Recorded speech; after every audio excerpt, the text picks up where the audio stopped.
So you're curious enough to study science and arts at the same time in secondary school. Then you go on to become a lawyer, and then you build a technology company. And then you go back to invest your time and energy in education at the same time. And all the while building business across the African continent and actually having a global reach. This is what our episode today is all about with Moses Baiden. Oh my goodness, at some point I literally had goosebumps because it's all encompassing of the journey of how you build real enterprise. You trade across borders, even when you learn your lessons and you get your fingers burnt and you can go back. But also think about the impact you have more broadly on the sovereignty, on the future, on the prosperity of the African continent. So sit back and enjoy this amazing episode that I've just recorded with Moses Baiden. What would it take to really create a prosperous Africa where every African has the opportunity to thrive and not just survive through life?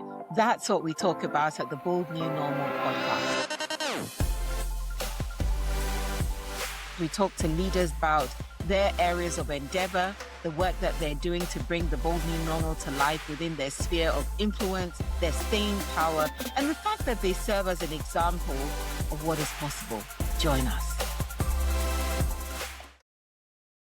So Moses, welcome to the Bold New Normal podcast. We have been looking forward to having you here for so long.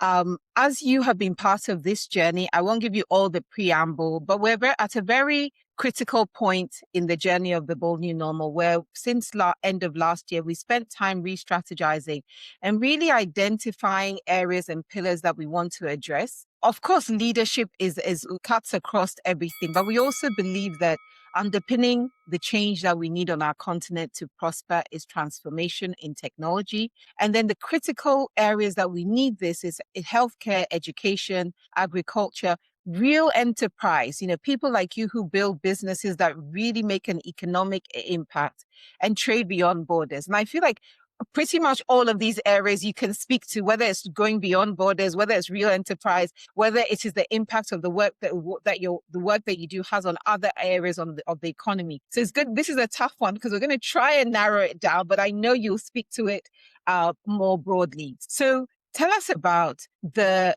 technologies that you're bringing to the African continent that really help us engage in the digital economies of the world.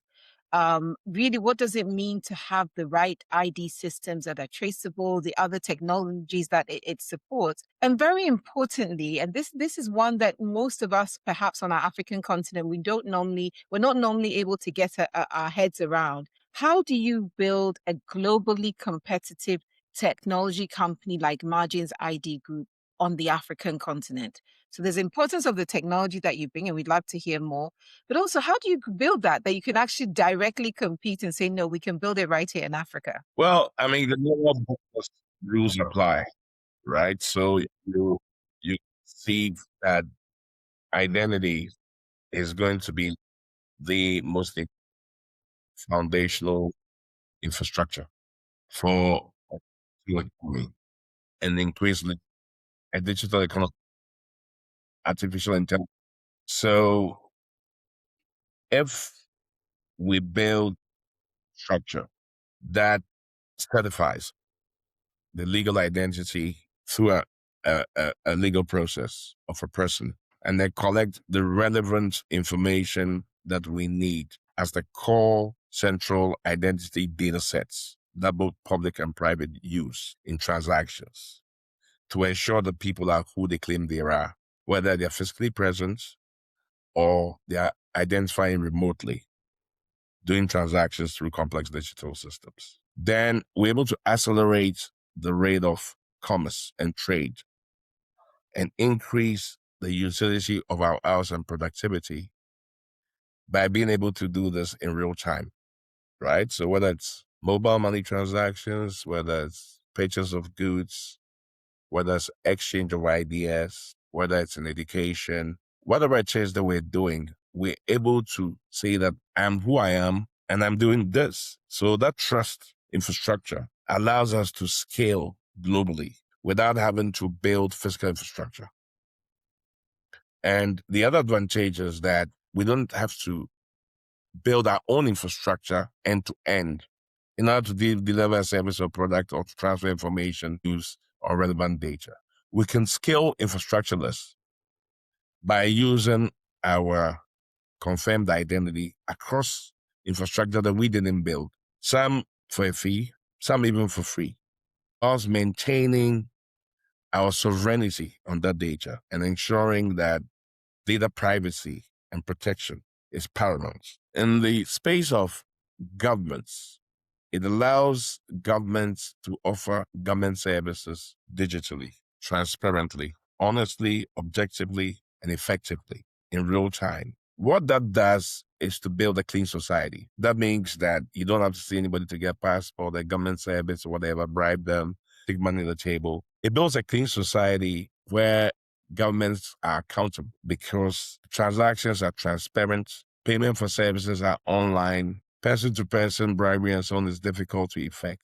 And when you put these two together, the private sector digital transactions with assured identity security, the government services with assured privacy and data protection, the data, metadata that is created in the various segments of this interaction, then you get this big data, which you can then analyze ethically and legally, ensuring that the people that are analyzing it are only getting the information that they're entitled to do so by law or with the permission of the users. So basically, it's not just technology. What I'm describing is looking at the aspirations of, say, in this case, African countries, and then looking at how do we fix the legal regime on which we're going to rest this technology, and how do we make this progressively and increasingly efficient, effective, and transparent and productive for the country. Now, if you can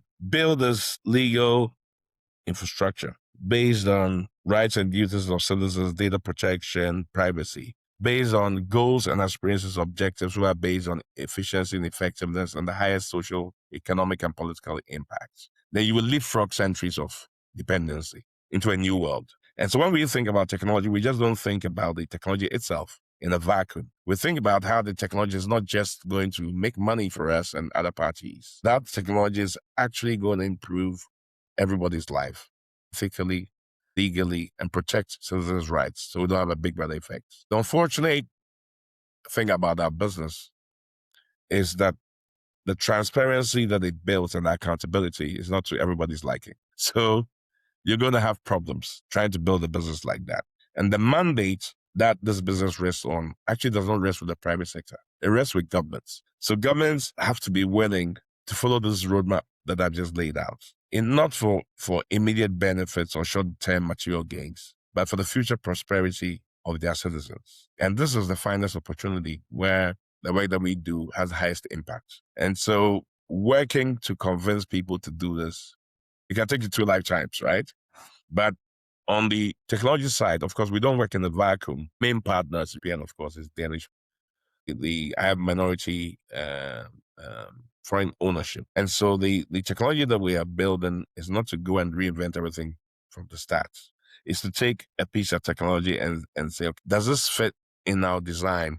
And how do we build the last mile that delivers what we need? You know, I mean, you work with a computer to create value. It doesn't mean you have to go and build a computer. I mean, you take a computer, it's a blank device, right? It's got you enables you, but you may use the computer to write code on it. And your code is yours, but the computer, it's a device. It depends what you do with it. I like to describe it as it's a bit like the car industry, where the car brands design and conceptualize everything in the car. They understand how all the components fit, and they understand why it's made this way. And they have certifications for safety, for low gas emissions, all that. They have their whole certification thing. And if they buy a tire from you to fit on the car, you don't know why they buy that particular tire. But they are not tire manufacturers. So in this new world that we're in, you look at the core competencies that are important that you create yourself. And once you control the design and you understand the purpose of the design, you know which components you can design for others to build. even though they may not know exactly why they are building that component. That is the meaning of ownership.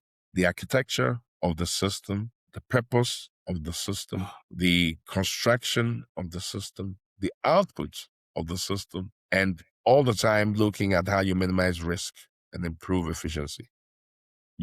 So it's a different conversation. So if we don't start looking in the broader context in most countries, not just in Africa, there's a lot of the business population that sort of scavenges and doesn't build any real value, right? And they also considered businesses, but those kind of business will not really create real value. The productive business is that creates value by building things, by creating new things, by creating new ideas that actually impact society. So we need to minimize the scavenging kind of businesses and look to the future of productivity. It might be a little longer, it's a little more painful, it's a little more riskier. And of course, certainly, there's also the risk of failing and getting up and failing again. But if the purpose is right, then it doesn't seem that it's difficult. It seems like it's something that needs to be done.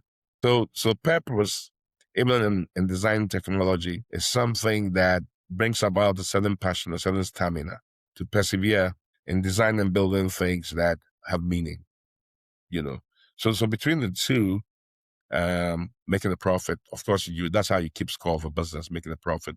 If you make a profit, you have even more money to follow your purpose. But at the same time, you have to run a proper business that's well governed, that's compliant, that's profitable, that's efficient. But at the same time, for us, it must have a purpose. And for me, I see that it's time that we're in. We can use technology in Africa to accelerate growth and to change the old paradigm of slave master relationship that we've been put in. It's interesting because as I listen to you and you unpack it, and part of my mind goes, and I'd love for you to answer this: how does a trained lawyer go on this journey and think the way you think? What do you think because this is about your mindset and your thinking. You told us, your legal training and so, but at 23, you started a business that wasn't a law firm. Yeah. So you start to think, well, how does a 23-year-old start building a business that young, then grows into this, sustains decades of work to build this, technology behemoth, but they're actually a lawyer, right? If you said, oh, I did engineering, blah, blah, everyone go, oh yeah, I get it. I see why he did this. But when you say where you started from, most people go, but why did he then think this was a thing? So what do you think is the mindset, the driver? What is it that has gone on in your head for all these decades to say, this is what I'm trained in, but I'm open to building and learning all these other things. And this is how I spot opportunity. Like what is it that goes on in your mind? Well, I think that beside education, there's also training. I'm sure you know my father's quite a successful entrepreneur. Brothers were entrepreneurs. So I'm sort of born into an entrepreneurial family. I've been trained as such. So some of the knowledges and the values come from that. Working in my father's business, sitting in my brother's offices. Naturally, I like to create things. And the other part, my mother's a teacher and also a preacher. So, and there's also deeply in the arts and so on. So I enjoy that as well. The soft things that are exciting to the mind, etc. And then I was when I was in France, I actually did a hybrid O level. I did both arts and science. So most people see me as an arts student, but I could also have been a doctor because I did pure science and pure arts. So I read pure science. I read history, geography, economics, and science. In the class that used to be called 4S in advanced, it's for people, hybrid people in between science and arts, right? And so in sixth form, you could either choose to do science or arts. And I chose to be a lawyer because I thought that reading law was interesting. Yeah, I loved law. It's interesting. And also it wasn't boring. It's not a 9 to 5 thing. I thought that law, you could do anything with law, really. And I think that with hindsight, law is the best degree for everything, I think, because it helps you think. And if you're going to build big business, you really need to be able to process whether it's legal, policy, all these big sets of information that impact your business. I can see how it plays a role. So people think of lawyers as bad, but lawyers everywhere, and it's a base degree where you can build on. When I was in law faculty in Legon and going on holidays to London and sitting in my brother's office. One of my brothers had a computer company in London, selling computers, services, and so on. I took an interest in IT. That was in the late 80s, right? And so I love computers because they were just introduced, and IBM was the big thing, and laptops came around and everybody was crazy, So that's how I got into it. As a hobby, loving everything IT. At one time, I thought I wanted to do programming, but I quickly discovered that it was easier to design what I wanted people to program than to program myself because it took too long. So smart thinking. So I when I think of solving problems, I can also think technically about how it to be solved because I'm technical, quite technical to a basic level, a deep level. Aside actually writing the code myself, I mean I'm that technical, and so I can conceptualize how technology will solve problems, and then I can design that for people to build, and I can evaluate the output of what they are designing, and we can brainstorm on how to optimize whatever they are doing quite meaningfully, but from a solutions thinking point of view, working with technical people. So in the computer revolution, I wanted to be in it, but the easiest way to do was to go to the finishing end of it, which was to provide equipment and systems to finish what computers were now printing the typewriters used to do, because I thought it was the easiest way to make money and the easiest investment to make. So wherever I sold a computer, I sold the finishing. I kept the database, and then I backward integrated. And when I looked at that market, which was the office, what you call the office print finishing market, the professional graphics market, and the commercial print finishing market, I did quite well there. I noted that the barriers to entry to these sort of hard copy businesses was very low. It was inventory intensive, and it was not that intellectually challenging. And that the thing that got me interested in identity was the security part of the printer, which was a little more interesting in terms of the barriers to entry, the specialized knowledge. And also the size of the market was very small, very few players, and it was difficult to master that part of it. I mean, talking about substrates and inks and laminates and, uh, secure printing texts. And then we came to chips and, intelligence and substrates and all that. Then it started getting interesting. So I decided to shift my focus to that part of it because I realized early that in those days when identity was a fiduciary document with very little intelligence, everybody needed a minimum of 7 IDs, and once you had the know-how, I figured out that by this time, Africa will be 1.3, 1.4 billion 20 years from there. And if everybody needed 7, we're talking almost, 10 billion IDs.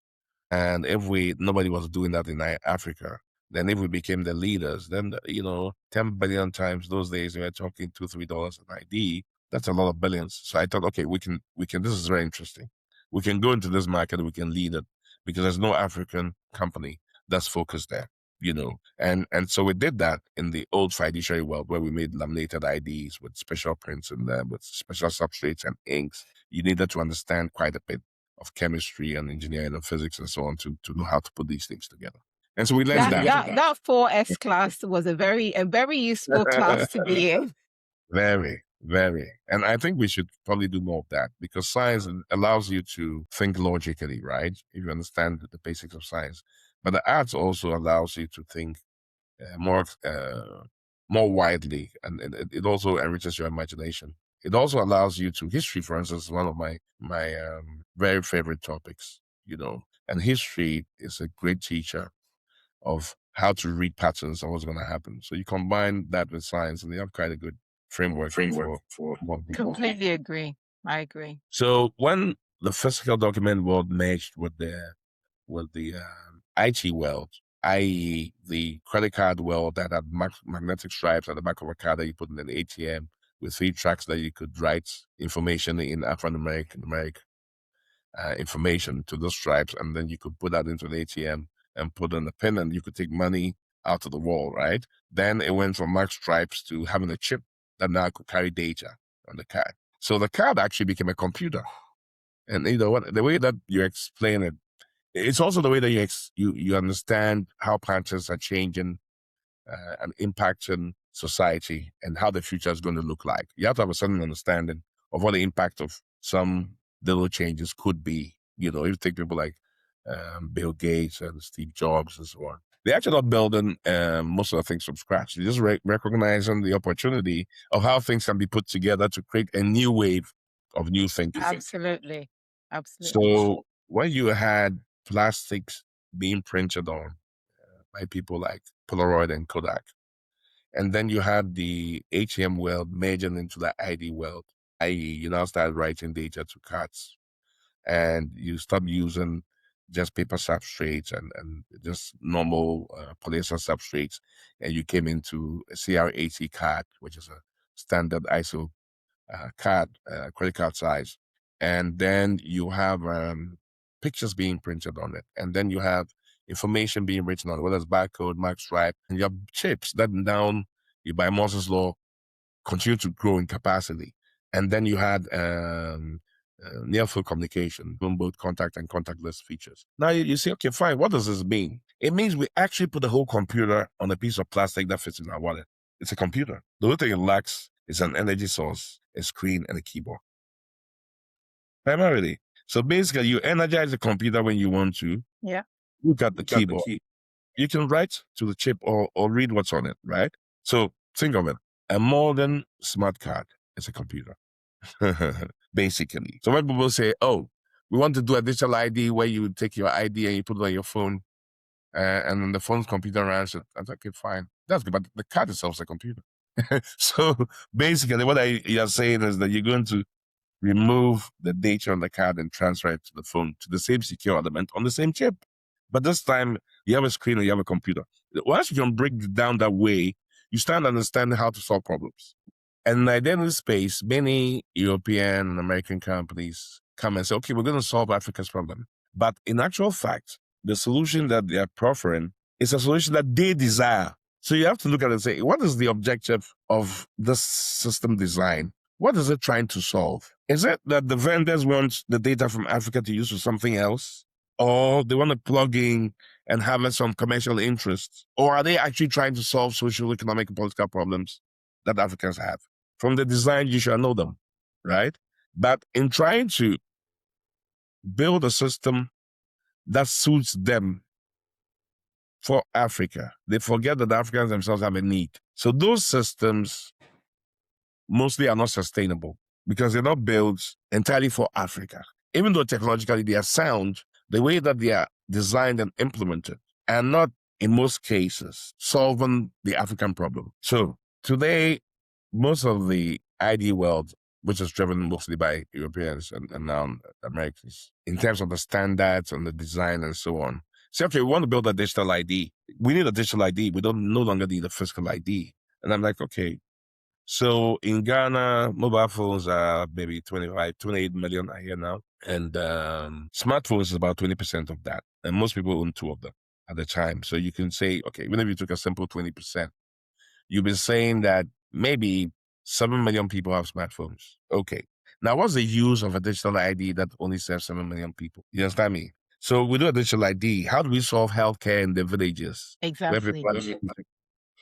Where people have no phones? How do we check border crossings of somebody's identity when his battery is not working and there's no charger at the border and he doesn't have a battery back? And if he doesn't have a phone? If there's a war and people are running and the only thing that they have in their wallet is their card and they don't have a phone, how do you confirm their identity? So I look at that, I'm like, okay, an option to emulate the ID application on your phone, on the card, on the phone is a good one because you're moving from one computer, which is in a plastic real estate, to another computer that has a keyboard, has a battery, and has a screen, right? So if we do the use cases, we can find the use cases for those 7 million people who are fortunate enough to have smartphones. But what about those who have feature phones? And what about those who don't have phones at all? And if we want universal health care, when you go to the hospital or the village and you want to show that you're Ghanaian, so you're entitled to national health insurance, what will you show? You show your card. If you don't have your card, how will you confirm your identity? You use your biometrics, right?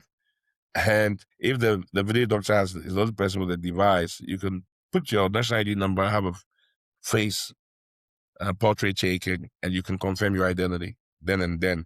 And you can go into the cloud and we can have your medical records. If the village has a minimum computer infrastructure. If they don't, you can show your card and the doctor at least will treat you because he can see that the card has physical security features, it's not forged, and he knows the expiry date, he knows you're good for the treatment. So when we're thinking about the solution and we say, oh, let's go and bring this foreign person to come and work on this situation for us. His reality and his solution is not necessarily for you. But we live in this system. We know what the problem is. We know what we're trying to solve. So when we design the systems, we design it clearly knowing what the problem we're trying to fix is and understanding the risk and the pitfalls and understanding the options available and ensuring that there's complete financial and social inclusion and nobody's left behind. That system thinking is quite different from just having technology because you also have to ensure that apart from the business and use case, that it's sustainable, it's self-financing, and it meets the legal requirements without any human intervention in the design, and that you remove all the risks as much as possible that will lead to the system being compromised. And that if this system is not an event, then you have enough resources to evolve that system, especially as AI grows and cryptography becomes difficult to maintain because the keys can be broken by quantum computers. So you have to have AI-proof systems that constantly evolving as threats improve and improve sovereignty and provide the data for planning. We have a planning problem. We can't solve a problem when we don't have data. I used to the budget that's ever followed in an African country. They are make-believe budgets because the data behind that is not, I mean, how many children are doing school feeding? If people take their national IDs and register for feeding, you have the data that tells you exactly how many meals you have to set. To the grain, there'll be no corruption. There'll be no false, fake ghosts and fake ghost children eating fake food, right? Everything will be clean. But of course, the flip side is that it can be everything that can be used for good can be used for evil. Data can also be abused. It can be manipulated. It can be used for control. But the fact that you use a knife to cut an apple and to cook doesn't mean you can't use a knife for murder. But it doesn't make knives bad. You just have to know that a knife can be used for good and bad, right? And in the design, you put safety mechanisms. So knives are not used for murder as much as you can, even though it can be abused. Right? So that is what we are lacking. We are importing technologies with loans that are given to us by third parties who are interested in certain things that we will never be able to repay for. So that we're always in the IMF and World Bank and distant debt. So that we can never liberate ourselves. And our leaders are in for the short fixes so they can maintain power. So one class can come to power, another can go down, and the cycle continues. But if there are a group of people who, despite the reality on the ground, have a purpose and want to build something sustainable, are excited to embark on enterprises that have meaning, even though they make money, there's a purpose for that. And if that increases from 1 to 2 to 3 to 500 to 1,000 to 2,000 to 3,000 and creates a certain value system that respects and rewards enterprise and purpose, then we would have rebuilt a whole new society, not based on just short-term materialistic gains. Of course, it's good not to be poor, but there's something about meaning and purpose of what people actually enjoy that defines even how they spend their money. Now, if we have the right education that prioritizes a certain set of values and imbibes in people a certain sense of self-worth and a certain purpose, a certain test for certain outcomes, then these people will create things that they love. You get me? And when we create things that we love, we build a much more stable, sustainable economy. You know. So basically, yeah, very idealistic. But today we know that, when people are not happy with you, they can just bomb your country and they can change economics, they can take people's presidents, anything can happen. So that's how world that was 2 decades ago, 3 decades ago, was like, we're going to be global. Everybody can go and work wherever they want to, and the value will be given where it's needed, and resources will flow to wherever it is. Everything will be a meritocracy. It's become a fantasy because some of the people who will lose from that global system have decided to change economic rules. So we have to be aware, not just be idealistic about the way the world works. And I like that statement, Moses, about not being idealistic, because I think too often, especially for some of us growing up, there was this whole sense of benevolence from other parts of the world that was really embedded in the way people were taught and educated and treated. And so there was always a sense of, oh, if someone comes from abroad to try and solve your problem, it's because they're a good person. They're good people. But I love the fact that you exemplify this clear-eyed. You're very clear-eyed about everything. I know that about you. Like, you don't go in with rose-tinted glasses. You look at the reality of what the world is. Now, if I think about this journey, and I'm going to keep repeating it, from 4S to law to building this massive technology company, but really that's focused on not only taking advantage of technologies as they emerge, but also focused on creating systemic solutions. And you've been a really big supporter of the Bold New Normal conference right from the very first conference. And as you were speaking, a thought that came to mind, I was reminded of a scene where you were speaking at the conference a few years ago. We had a row of young entrepreneurs sitting there listening to you, very early, a few years in. And as you spoke and you unpacked your story, I saw their faces change. In fact, afterwards, I teased them. I'm like, wow, you guys looked at Moses and I can see your face change. And I think what happened for them in that moment is they saw what the future could be. As you spoke and you told this story that is decades old, they saw the possibility of the future of where they could go. And as you have spoken today and spoken about us solving our own problems, the question I want to ask is, how would you encourage the young entrepreneurs who are looking at you and looking at their future possibilities, but then don't really fully understand or are not fully operating in this sort of systemic partnered approach, but rather looking at, there's one thing I am fixing and you do yours and I'll do mine. What would you say to them? How did you, despite the fact that you didn't have a Moses to look to, yes, you had family that had given you, some guidance. What would you say to them? I think that, when you looked at the finished article, you say, wow, this is very complex. But when you follow the journey, it's quite simple. What I advise most young people on is that decide where you're going. That's the first step, And my very practical examples, if you're in Accra and you want to go west, you know where west is. So you walk along and you're going west, right? You could say, I'm going to go to Takrady, or I'm going to Ivory Coast, I'm going to go to Senegal, or maybe I'll end up in Brazil or in North America.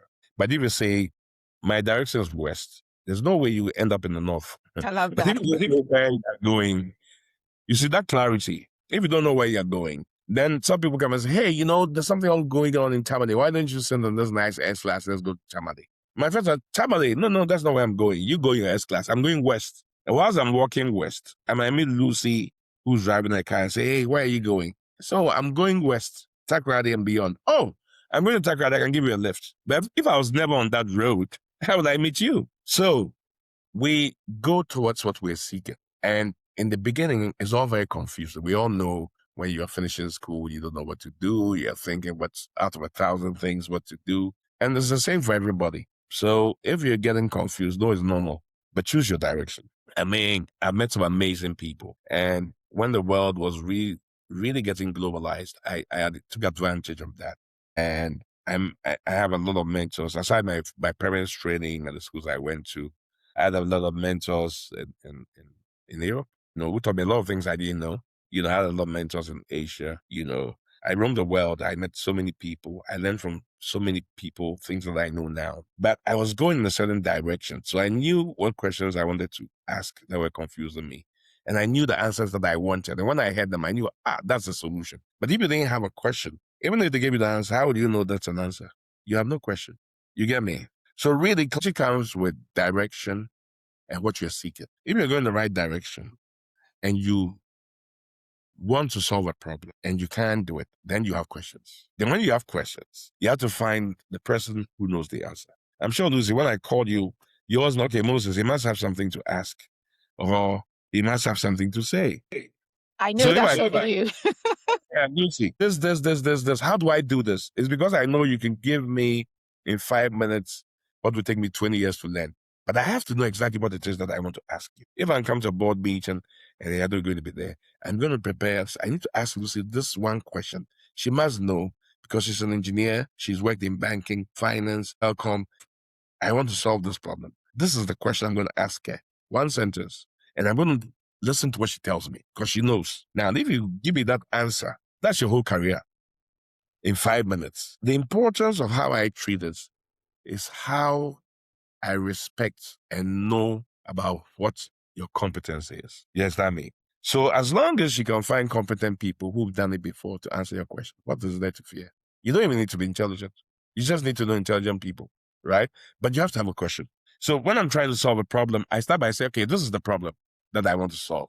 Why does this? I think this is the solution, but I don't understand this part of it. This part has to do with some engineering, some software coding, and some process flow. Who will I ask who understands this? Oh, this gentleman in Japan has built this before. I understand he knows Lucy. Okay, let me call Lucy. So introduce me to this guy. So I fly to Japan, go ask him the question so they can give me the answer, So yes, I mean, confusion is normal at the start of every journey. Direction is purpose. You know what you're doing, right? Getting help comes naturally to those going in the same direction.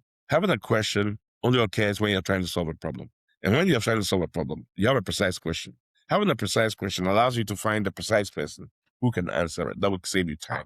When you get the answer, you can combine resources. You know how, you're my boss, so you know how we solve problems. We talk, how do we do this? Ask this person, ask that person.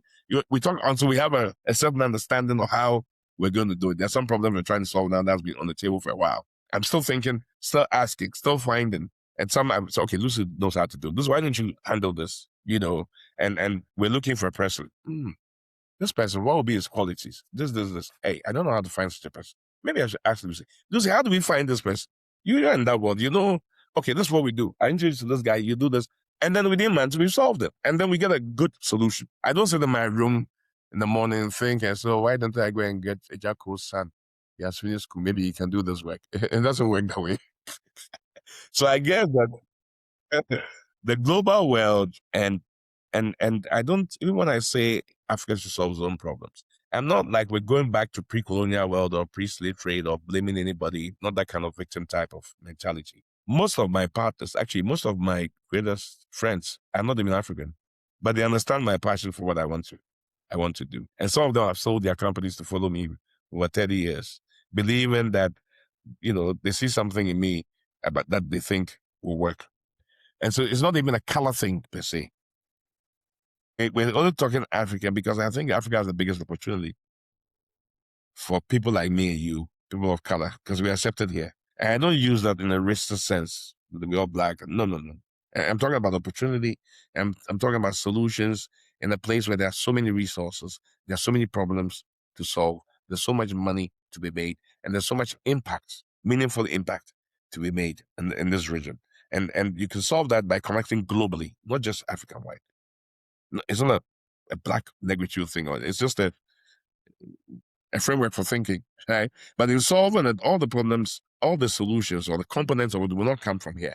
It will come globally. And for those who are anti-global, good luck to them, because I don't think anybody can stop it. It's a changing world, right? And resources are much easier to assemble today than they were in the Industrial Revolution. And you can scale much faster if you know how to. But even scaling has to be taught. I was good at starting a small business when I could see all my customers. My customers love me because I love my customers and I love business. So the business will grow. It's a small business. You can see your customers. How are you? Do you need that? Can I help you with this? That's fine. But as you grow, you get some option analysis. What do we do next? What do we drop? What do we keep? What can we scale? What doesn't fit in? What do we have synergies with that we can add? How do we go global? Those questions, if you want to scale, you have to be taught. And young people don't necessarily know that. That's where you could get mentors, get role models, get curious, fix your direction, pay attention, think about the problems you want to solve, have the questions, collaborate, expand your mentorship, expand your network, getting more knowledge. And then all of a sudden things are not so confusing. And everything that ends up also complex. Yeah, there's so much to unpack there. And I hope everyone listening will really take a moment to actually write some of these things down. But for me, one of the most important things you've just said is the idea that being smart really involves knowing the right question to ask rather than having the right answer for everything. And I think sometimes entrepreneurs can get stuck in this idea that because I'm the one that came up with the idea for this company, this problem we're solving, if it didn't come from my brain, we're not doing it. Anybody else, what they have to say should stand aside. So I think this is you're already talking partnership in the way that you address problems by asking the right question.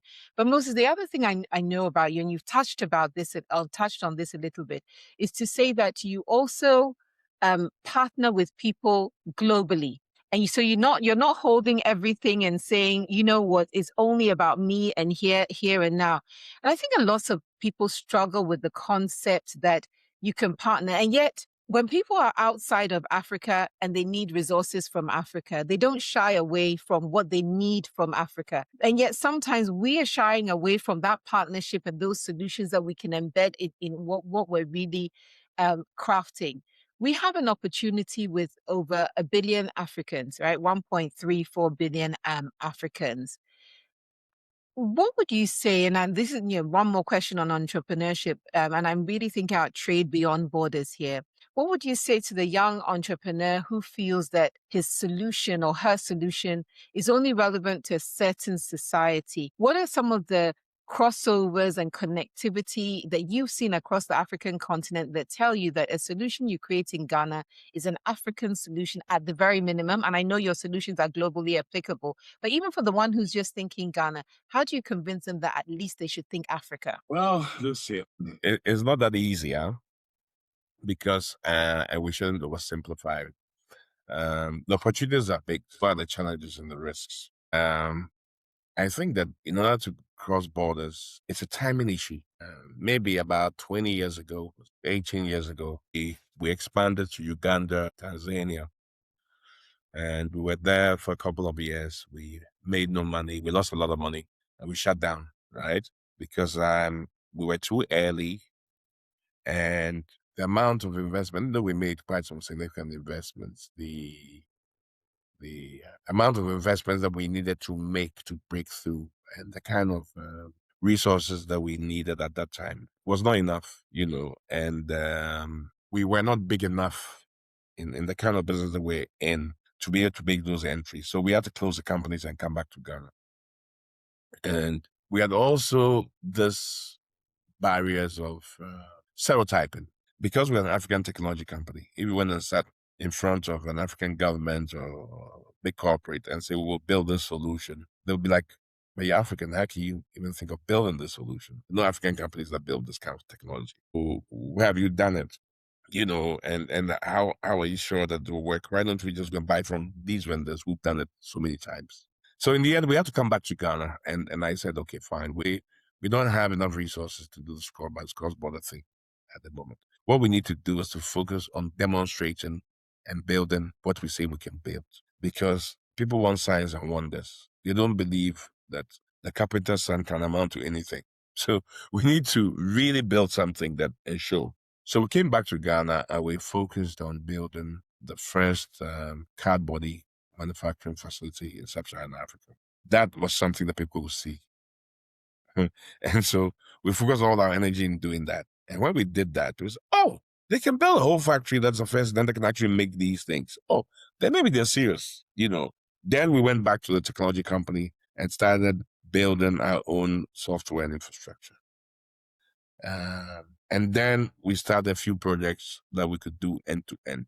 And then we built on that. So sometimes it's a practical thing, but it's also a process thing. So let's talk about two things. One, you have to have the timing right. You have to gauge your strategy and your capacity, look at the risks, see whether you can mitigate the risk, and hopefully be successful in crossing the border. The second thing is you have to have a priority, set of priorities that are well aligned to your strategy, that are covered with proper budgeting and proper financial analysis as to whether you can execute and have a cash flow to go through these priority steps without running out of money.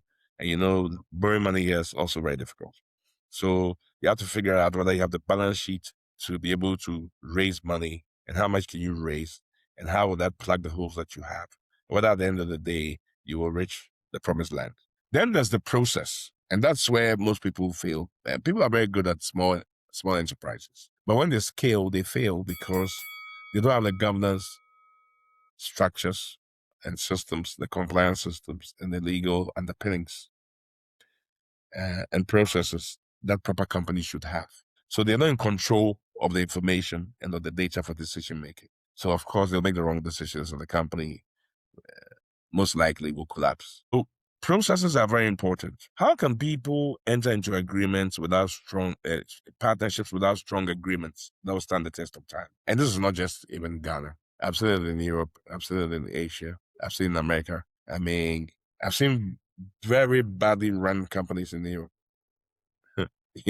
Very badly run companies in Asia and in America that have failed. And I walk into companies today all over the world, and I know our company is better than them when it comes to governance, compliance, and systems, because they don't have the right processes. And because they are small, sometimes they can't afford it. And even when they can't afford it, they don't know how to get the same results by using different methodologies. So for instance, I have so many full-time lawyers, even I'm not exaggerating, 10 or so. I have about another 50 part-time in different countries, depending on what I'm doing.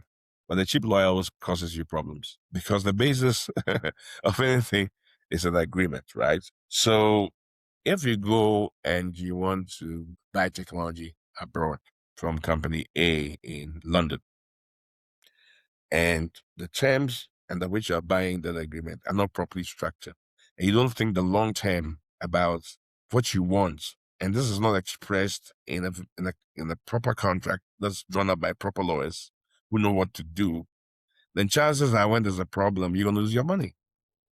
And there'll be no remedies. Are you or me? And so if you don't have the process right, and you don't have somebody who can show you what the process is, chances are that because everything is based on agreements and law and contracts, that there'll be weaknesses in these arrangements that you cannot cure. So that's why being a lawyer is so great, right? You don't have to buy that. You understand that already. That even a corporate is an artificial entity created by law. A company only exists because of law. And every company's code has the things a company can do, the things they can't do, the illegal things, the legal things, ultra-virus things, obligations of directors, all that. You know that in your head. So you know that a company can enter into a contract, can be unenforceable, it can be void or voidable already. And if you don't know that, your lawyer should know that. But you can't go into an agreement without a proper lawyer. How's that going to work? And hope that things will be okay. This is not about hope. It's business. And so you want to engage a company. You want them to build something for you because they have a competency to do that you don't want to build yourself. So what will be the process? You have a discussion, you exchange an NDA, you describe exactly what it is that you want to build. You write a technical document requesting for a proposal from the company for them to respond to that. They respond to that. You discuss that. You ask them to do a pricing, a financial proposal for what they've designed. They give a financial proposal. You negotiate the technical financial proposal. You negotiate the terms of the contract as you want it. You don't agree to anything you don't want. You are the one paying, right? And when you negotiate that, you give it to lawyers who are experts in that area. I don't mean any Makola lawyer. I mean, if it's a technology lawyer, you need a good technology lawyer from Silicon Valley or wherever that knows how to write the technology contract, who knows where all the graves are buried in the contract, knows where all the potholes are, knows what to cover, knows how to protect your interests, knows how to have dispute mechanisms, knows the revision clauses in the contract, knows how to terminate the contract and what happens after termination. So you have it properly structured. You sign the contract. You have to know the company can go bankrupt. Did they have to escrow the source code just in case they go bankrupt? These are processes. Professionally, they are the same, whether you're a small company or a big company. But you have to get it right because there are risks embedded in that agreement. Anything can happen. If those risks are properly mitigated in the contract, when a contract gets frustrated, when it's terminated for cause or without cause, if there are acts of God that cause conduct, what happens? Now, if you don't understand the whole cost of that structure from beginning to end, and during the duration of the contract, then what are you doing? You're just betting. You're the gambling house, right? So process is important. And if you don't know the process, ask somebody who's done it before. I just told you a process, right? If a young person asks me that, they're going to say, that's exactly what I'm going to tell them. And I'm probably going to point them in the direction of a lawyer who can help them. But if, as you say, they sit in the house and saying the whole burden is their bed rights, then it's going to be a problem. you understand me? So we have to talk more. Young people have to be more open, understand that solving a problem in today's world is not a single man's obligation. Having mentors around, having people that you can ask.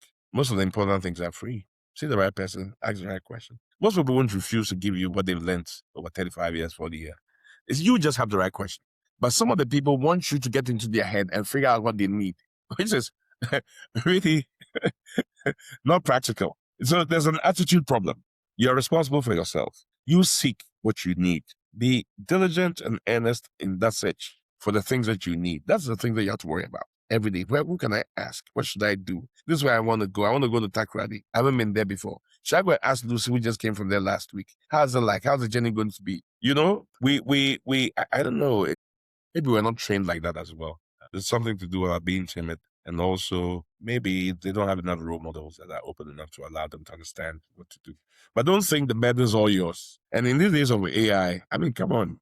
All the information is available. So you can even sharpen your question before you go and ask the person. With AI, we didn't have AI. You know, today if I need something, I just can ask quickly. And the more you know, the better AI becomes a good tool, right? People say AI, but like, AI is actually very useful in the hands of experts because it cuts their workload down.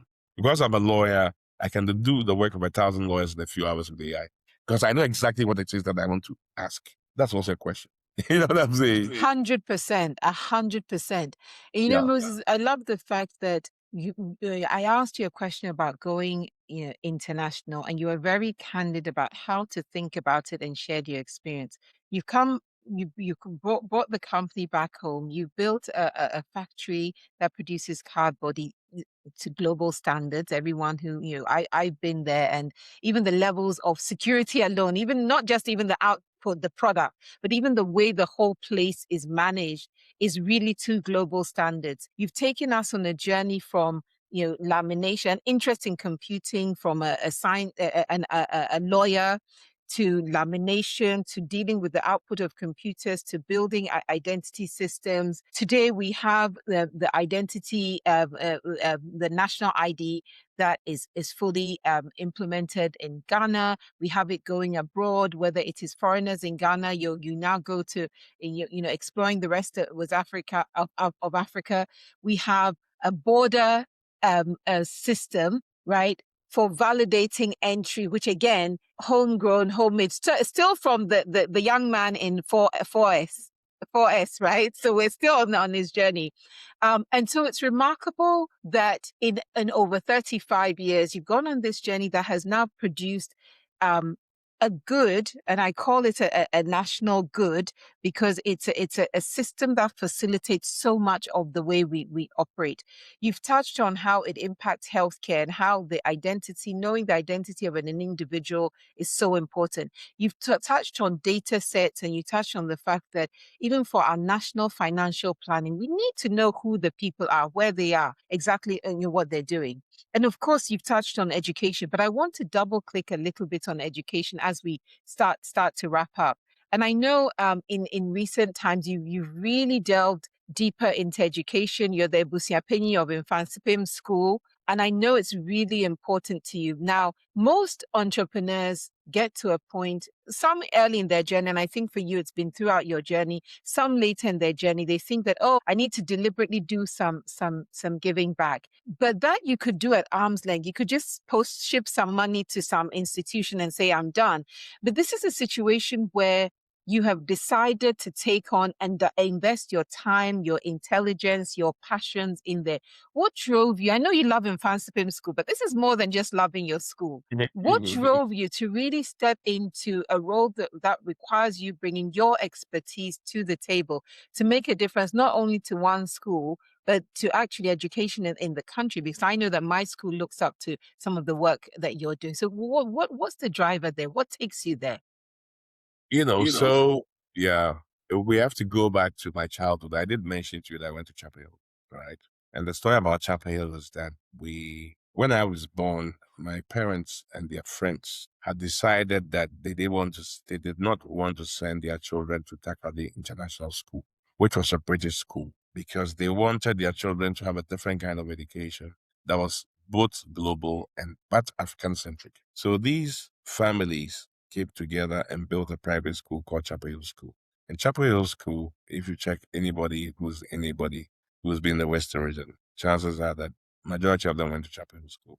Gave you the kind of education that was well-rounded, not just the usual science, maths, but also civic education, history. It was a very nationalistic school. So you grew up having a certain sense of purpose from that school. Today, I mean, the school's collapsed, unfortunately. The reason, I mean, when the founders built it and sent their children there, and then other children could also be admitted, then the founders, the school must be over 70 years old. It was modeled after the public school system in the UK. So all the profits were supposed to be reinvested in the school. But as the founders left Takrady, moved away abroad and all that, the management was left to the school. And when the founders were not paying that much attention, the school eventually has collapsed. Still there physically, assets are there, but the children and grandchildren of the original founders are all over the world. So now let's now talk about what to do with it. Fast forward to advancement. Advancement is also an amalgamation of nationalism and Methodism, as you know. Saba and the rest has formed the Fanti Public Schools Limited, and they merged it with the collegiate school of the Methodist Church, and then insisted that they were going to give their resources to Methodist Church to found the first secondary school in Ghana. Then the name had to be Infanspem, and the motto had to be Infanti. So Infanspem also resonates with my Chapel Hill Foundation as a very nationalistic school, because it was just not missionary. All the members of the Aboriginal Rights Protection Society were Infanspem boys. Think about it. From Kislefor to Saba and the rest. These were nationalists who infused modern African Methodism with African nationalism. So you got this DNA in Advancement of being nationalistic, being African-centric, of being progressive, of trying to change the status quo. You know about the France. I'm not going to bore you with 150 years of history. But that gives you a certain purpose that's different from what most people experience. So your values are a little different. What you respect, what makes you happy, what you wake up every day for is a little different. It's not just about the money, right? Now the chapel now collapsed. Parents, don't forget, my mother was a teacher and also a lay preacher, and she became the president of Ghana National Association of Teachers, the vice president of the World Teachers Association, and was on several boards, Education International, and has been in education all her life. So I grew around. My grandfather was a teacher, so my mother's sisters are teachers. I grew around teachers. So things to do with education are naturally ingrained. My mother, when she retired, started another school called The Nest, which is in Takoradi and is running, and is now owned by my siblings and I, and has over 1,000 children, and we reinvest the money back all the time, improving the school in the spirit of Chapel Hill. So it's something that it's as if, you like jollof rice, so you eat jollof rice. That's what it is, right? So you do it because you love it. And then there's some fans from, and I'm thinking, what a pity to let all this 150-year history go down the drain. I mean, who wouldn't kill to be in the same school that the great Kofi Annan went to or Rafael Meto went to? And why wouldn't all Africans aspire and pay a lot of money to come to Flightsville? Because they won't only get an education, they will get role models that they can aspire to. They'll get meaning to their lives. Why should they be reduced to a government-owned SHS that they put so many people in and create some kind of mediocre education that doesn't serve a 150-year history?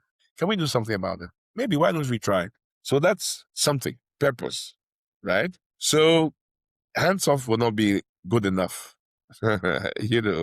It's that, okay, so at the end of your life, well, you're not going to take anything with you, right? So what is the most important contribution that one is going to make? Education seems to be quite an enjoying and sustainable way to enlightenment and prosperity for many. So if education can have such great outcomes in transforming people's minds, abolishing idiocy, then maybe it's something that must be pursued vigorously, and you're not doing it because somebody's watching it, and you're doing it because you enjoy it. And the thing about doing something that you enjoy, you don't need anybody's permission, and you don't need to explain to anybody, and you feel as if you've actualized to the extent where you can actually enjoy your aspirations and your mind and the things that are not really materialistic but make you happy, and therefore you move to a higher plane of satisfaction.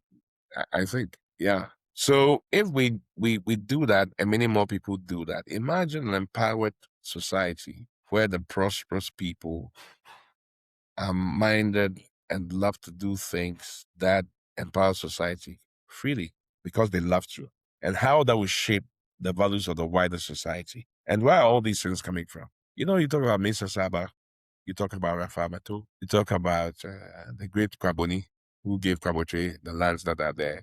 And we still mention them today, right? They are dead. I don't think they're looking for praise, but they have impact. Otherwise, I wouldn't be here saying this after 150 years or being in love with education. It's because people like that, Kwaboni gave his whole land to advancement. It's been there since 150 years. He paid for us to go to the Privy Council to defend the rights of the Gold Coast to keep their land so that the Crown couldn't seize it. He paid for the delegation. But went and argued for free. They didn't take the legal fees. That's why Ghana still owns this land. We can't go and point at Saba's house. It's ruins. Actually, I'm investing in the book on Saba. But he did that. Saba's father was one of the richest people in the Gold Coast. That's great. But that's not what the Sabas are remembered for. They are remembered for the argument in the Privy Council. And they are remembered for advancement. And they are remembered for the Aboriginals' Rights Protection Society, right? They talk about Agri, for the people that went to Achimota, that claimed that a school that was created by the colonial governments to create leaders, I don't know which sort of leaders, that they are so great. But they are crystals made by Agri, right? The black and white keys. They didn't even know the Agri is an advancement boy. Wanted to build another educational institution. So it's not even just about advancement. Agri built Achimota with Gadgesbeck. He's an advancement boy. So look at the impact that Agri had internationally. You go to many countries, something's named after him. I mean, it's great. I don't think he did it thinking that when he dies, we'll create statues and monuments in his praise. But does he really care? He doesn't even know. But there's an impact.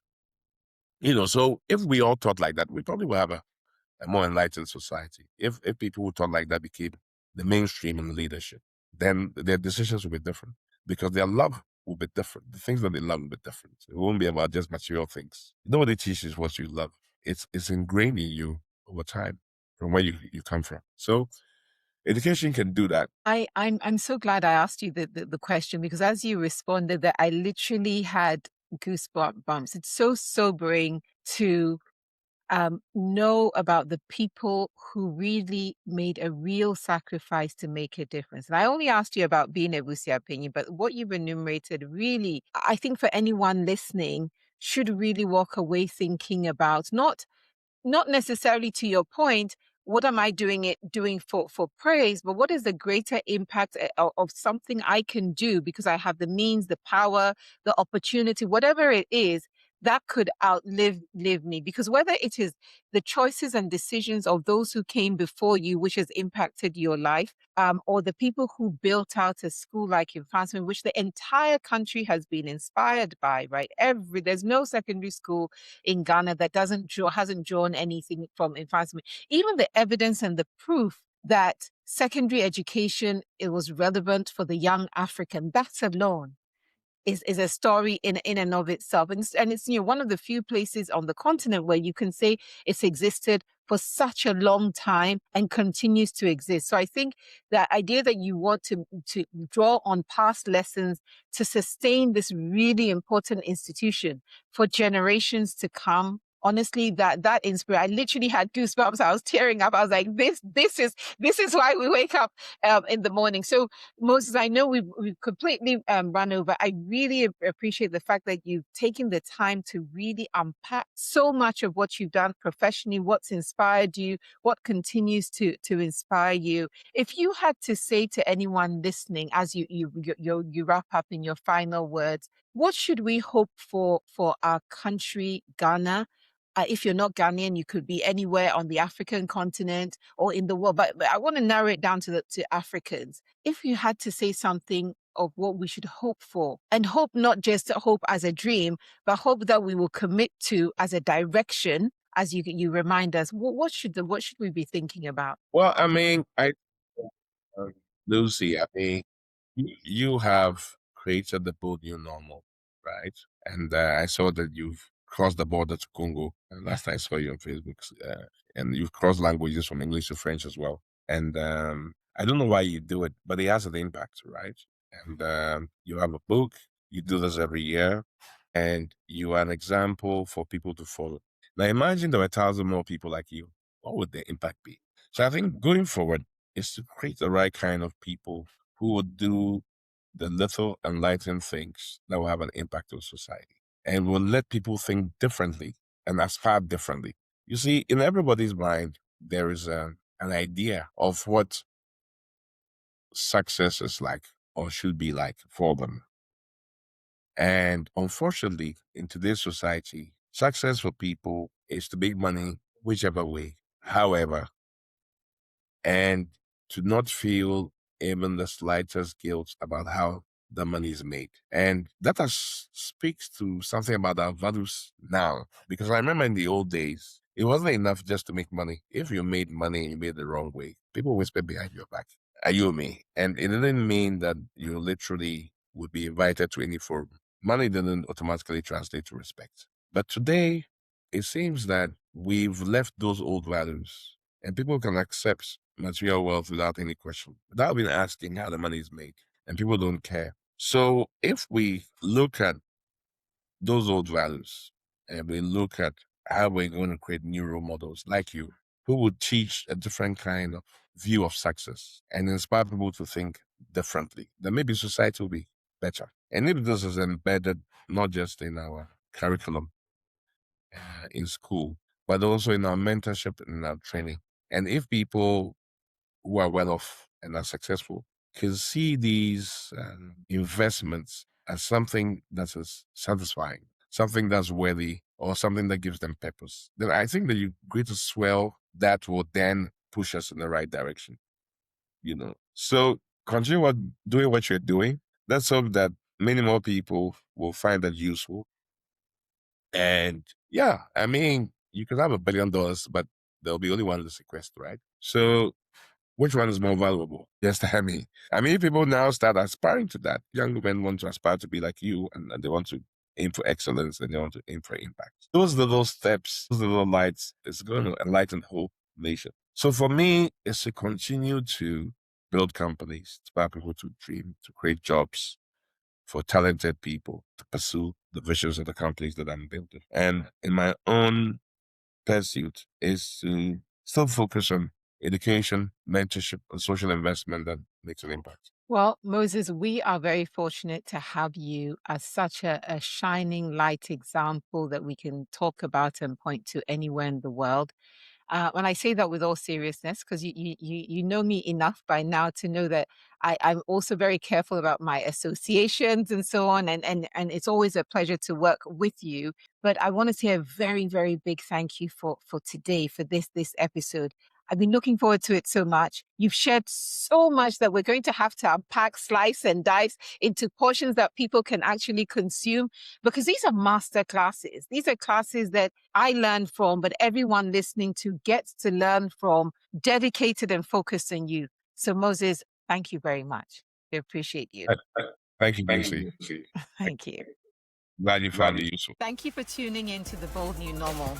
I hope this episode has inspired you to think boldly and take action towards creating the future you envision. If you found value in today's conversation, don't forget to subscribe, leave a review, and share this episode with someone who needs a dose of boldness today. Until next time, take action, create your bold new normal.